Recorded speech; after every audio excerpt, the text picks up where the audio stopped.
Olá, tudo bem?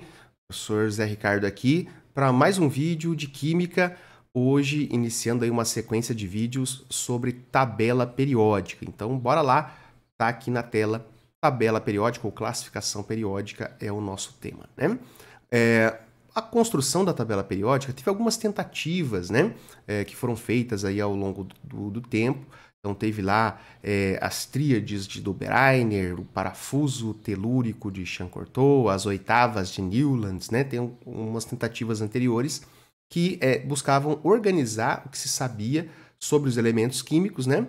De uma forma que facilitasse a consulta pelos químicos, pelas pessoas que trabalhavam com química, né?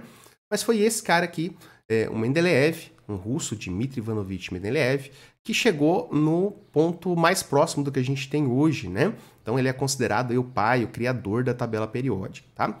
Ele organizou a tabela em ordem crescente de massas atômicas, né? Então ele colocou lá nos cartões, né, as informações que ele tinha de cada elemento e organizou isso aí numa tabela, né? Tem uma informação, aí, quase que uma lenda, mas é uma história que fala que em um sonho, né, ele percebeu essa organização, então veio para ele num sonho, né? Pelo menos ele contou isso. A previsão, então, uma coisa interessante dessa tabela dele, que não tinha nas outras, por exemplo, nas outras tentativas, é que ele previu a propriedade de elementos desconhecidos. Então, se conhecia uma quantidade de elementos, em torno de 60 elementos na época, e aí ele, pela organização que ele fez, ele deixou alguns buracos e fez algumas suposições, né? Vamos dar uma olhadinha em como que era mais ou menos a tabela dele aqui, ó. Então, conhecia-se alguns elementos, né? E aí, observa essas partes aqui, ó. O 44 tem 3 tracinhos, então não se conhecia quem que era o 44 ainda. E esses valores aqui são de massa, né? Massa 1, massa 7, massa 9,4. Então, ordem crescente de massa aqui, ó. E aí ele ia, né, voltando para cá, repetindo, por conta das características semelhantes. Então, lítio, sódio, potássio tinham características semelhantes. Ele foi colocando aqui nesses grupos. Então, todo mundo que está no grupo teria alguma característica próxima, né? Pelo que já se sabia dos elementos na época. Aqui vamos destacar essa parte aqui, ó, os 68, né?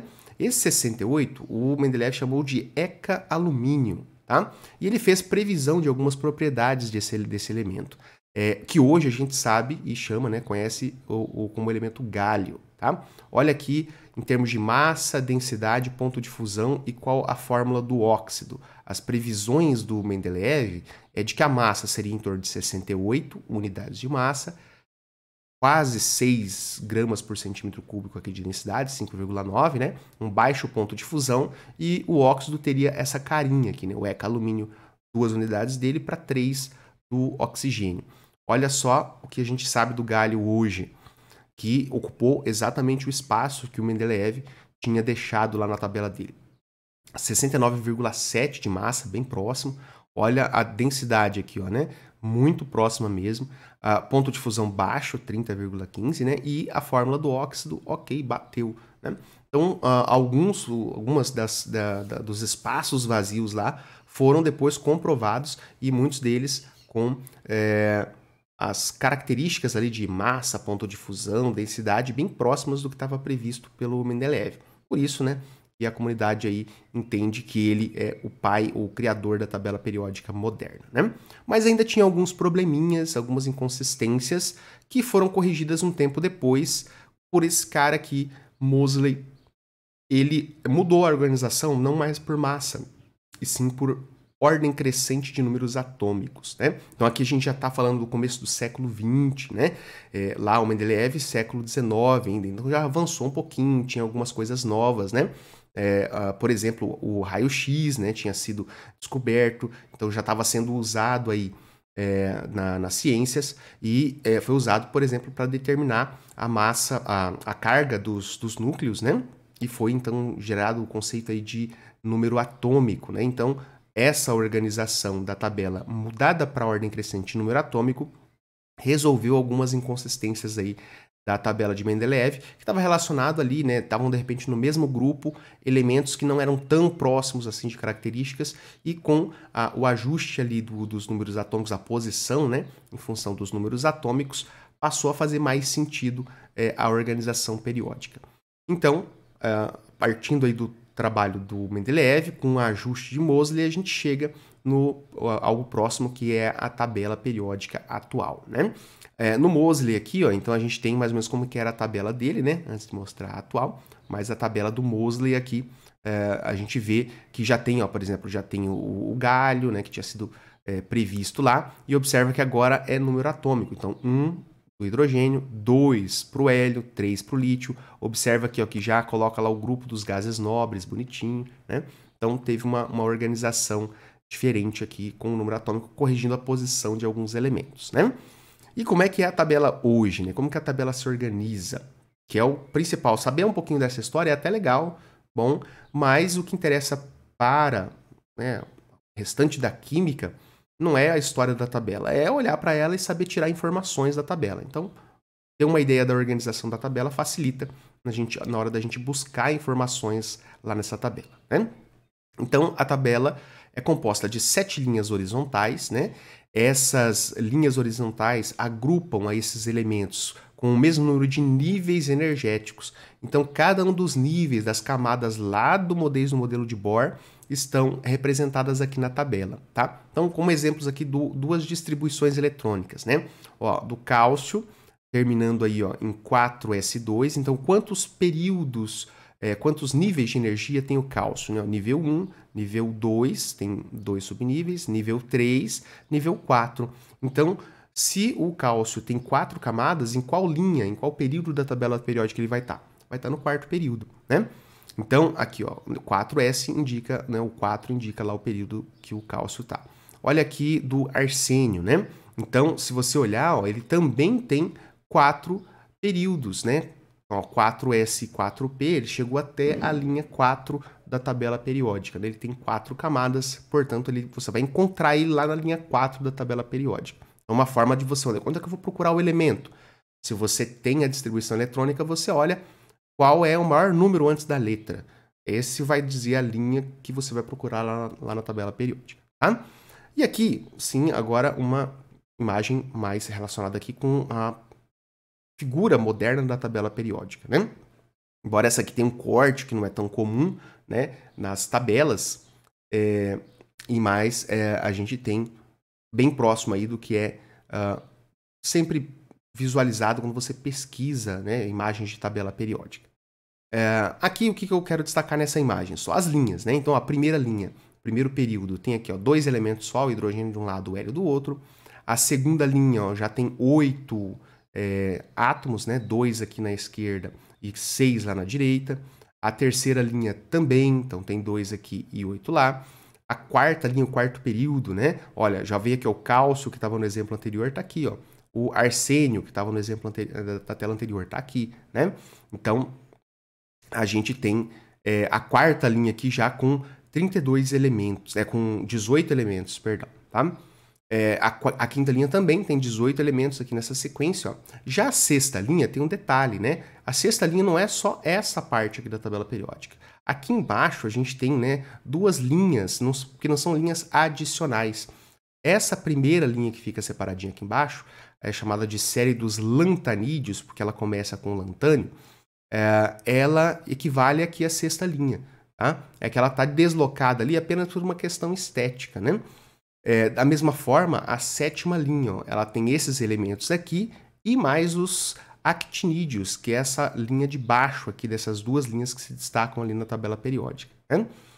Então, os lantanídeos e actinídeos estão deslocados, mas eles fazem parte ali do sexto e do sétimo período da tabela periódica, né? Então, linhas são os períodos da tabela periódica e estão relacionados aí às camadas que cada átomo tem, beleza? Agora vamos falar das colunas, porque toda tabela, né, se é uma tabela, ela tem linhas e colunas, né? Não é muito diferente do que você usa em outras áreas aí do conhecimento, a palavra tabela, né? Vamos aqui então falar das colunas. As colunas a gente chama de famílias ou grupos, né? São 18 linhas verticais consideradas, tá? E elas agrupam elementos com propriedades semelhantes. Então tem alguma coisa semelhante. Como nos exemplos que estão aqui embaixo. Todo elemento da família 1, que é a recomendação atual, ou 1A, uma nomenclatura, né, uma representação mais antiga, Então, todo elemento da família 1 reage com água produzindo gás, hidrogênio e calor. Então, todos os elementos da família 1 têm esse comportamento. Então, eles têm algo em comum, né? Todo elemento da família 2, 2A na representação antiga, apresentam 2 elétrons na camada de valência. Então, a última camada, que é responsável pelas ligações químicas, tem 2 elétrons. Então, são exemplos aí de coisas em comum que a gente tem nas famílias, por isso chamar de família, né? Ou grupos da tabela periódica. Vamos dar uma olhadinha aqui agora numa tabela um pouco diferente, tá até passando aqui, né, do quadro, mas vamos lá, ó. Primeira família aqui da tabela periódica, essa primeira linha, ela tem uma particularidade, olha só. O primeiro elemento, que é o hidrogênio, ele não faz parte dessa família. Em verdade, o hidrogênio não faz parte de nenhuma família. Ele é um elemento ímpar, único, né? Ele não tem família. Ele está colocado aqui apenas por um detalhe que a gente vai falar em aulas mais para frente, aí, que é em relação à configuração eletrônica dele. Mas então a gente tem aqui essa primeira família, chamada de metais alcalinos, tá? Tem algumas famílias que têm nome específico na tabela, e é interessante lembrar deles. Há outras não, e eu vou comentar como é que a gente se refere a elas, então se quiser falar família, a gente tem uma forma de se referir. Mas a primeira é metais alcalinos, tá? Então aqui, ó, lítio, sódio, potássio, rubídio, césio e frâncio, família dos metais alcalinos. Precisa decorar esses nomes? Não, não precisa decorar a tabela periódica. Em geral, ela é fornecida, tá? Se você quiser, fica à vontade, mas não é necessário decorar para fazer qualquer prova, tá? Mas se você lembrar de alguns principais, aí é interessante, tá? Então, a primeira família é metais alcalinos. A segunda família também tem um nome diferente, metais alcalino-terrosos, tá? Então, aqui a gente tem, ó, berílio, magnésio, cálcio, estrôncio, bário e rádio, compondo aí os metais alcalino-terrosos. Então, aqui na parte esquerda da tabela periódica, essas duas famílias têm um nome. Todas essas outras famílias aqui, ó, a gente poderia fazer o seguinte, observa aqui a 13ª coluna, ó. Família do boro. Como assim família do boro? Família do primeiro cara que aparece aqui.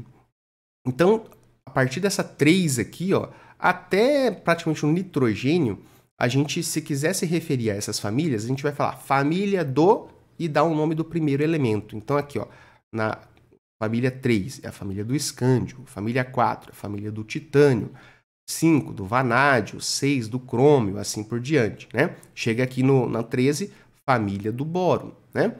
Aqui na 14, família do carbono. Então, eu tenho aqui, ó, carbono, silício, germânio, estânio, chumbo, né? Esses últimos aqui nem decorei ainda, né? O nome deles, né? São os mais novos ali, tá? Então, aqui, família do carbono. Na 5, né? Família do nitrogênio. Essa aqui até você encontra algum nomezinho, tá? Família dos pictogênios, mas não é muito comum. Então, família do nitrogênio já é suficiente, né? Então, aqui, nitrogênio, fósforo, arsênio, tá? Agora vem as 3 últimas famílias. Essas têm um nomezinho que vira e mexe e aparece em provas, em questões, tá? A família do oxigênio não é chamada de família do oxigênio, é chamada de calcogênios, tá? Então, oxigênio, enxofre, selênio, telúrio, polônio, família dos calcogênios, tá? Outra família, essa bastante importante lembrar o nome dela, família 17, que é a dos halogênios, tá? Então tem aqui, ó, flúor, cloro, bromo, iodo, astato e o tenicino lá no final. Então, família dos halogênios, tá? E a última, bastante famosa também, família dos gases nobres, tá? Gases nobres aqui, ó, hélio, neônio, argônio, criptônio, xerônio, radônio e o último, né, aceita agora aqui, artificial, né, organessônio, tá? Então, essas famílias aí, principalmente as duas primeiras e as 3 últimas, têm nomes específicos que é interessante você lembrar desses nomes e, eventualmente, associar os participantes, né? Pelo menos os principais ali. Não que você precise decorar quais são, porque, em geral, as provas trazem uma tabela periódica, mas não vai trazer esses nomes, né? Alcalino, alcalino terroso. Então, você associar o nome da família com a posição dela, né? Qual coluna que ela representa na tabela periódica, é algo interessante, tá? E era isso nesse vídeo. Por enquanto, primeira aulinha de tabela periódica, era bem rapidinha, apenas para a gente ver a tabela, aprender ali o que são linhas e colunas, né? O que elas representam para a gente, e o restante do conteúdo vai ficar aí para os próximos vídeos, beleza? Vão ser alguns vídeos aí, 8, 9 vídeos, falando sobre tabela periódica, ok? Obrigado pela sua audiência e até o próximo vídeo.